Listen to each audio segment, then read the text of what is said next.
Anak laki-laki itu awalnya hanya ingin mengintip bulan sebentar lewat teleskopnya. Tapi ia sama sekali tak menyangka kalau di sana ia akan melihat sosok dewa. Ketika mata emas sang dewa perlahan terbuka, anak itu tak bisa menahan diri untuk menatap balik. Dan saat pandangan mereka bertemu, mata anak itu langsung menyala, memancarkan cahaya keemasan yang menyilaukan. Setelah kejadian itu ia kehilangan penglihatannya. Ia mencoba menceritakan kepada orang-orang apa yang ia lihat, tapi tak ada satupun yang mempercayainya. Semua menganggap ia sudah gila.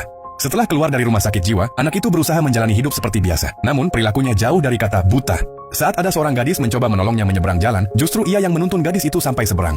Bahkan ketika bola basket terbang ke arahnya, ia bisa menghindar dengan mudah. Karena hal itu, orang-orang di sekitarnya mulai memandangnya aneh. Ia jadi bahan gosip di lingkungan tempat tinggalnya. Sejak kecil, anak itu memang sudah yatim piatu dan kini tinggal bersama bibinya. Suatu hari karena ingin kembali bersekolah, pihak rumah sakit jiwa mengirimkan seorang dokter untuk memantau kondisinya.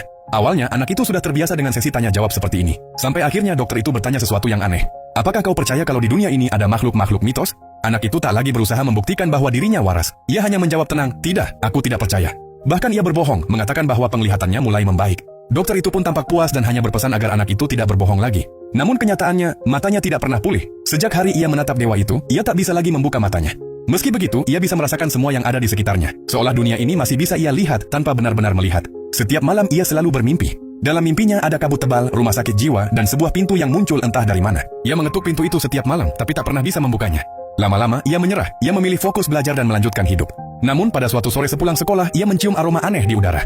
Lalu sosok misterius muncul dari kegelapan, mendekat perlahan hingga berdiri tepat di depannya. Suasana jadi kacau. Anak itu terjatuh, dan makhluk aneh itu langsung menyerang gadis yang ada di dekatnya. Refleks anak itu berdiri dan melindungi gadis itu. Tongkatnya menahan serangan monster tersebut.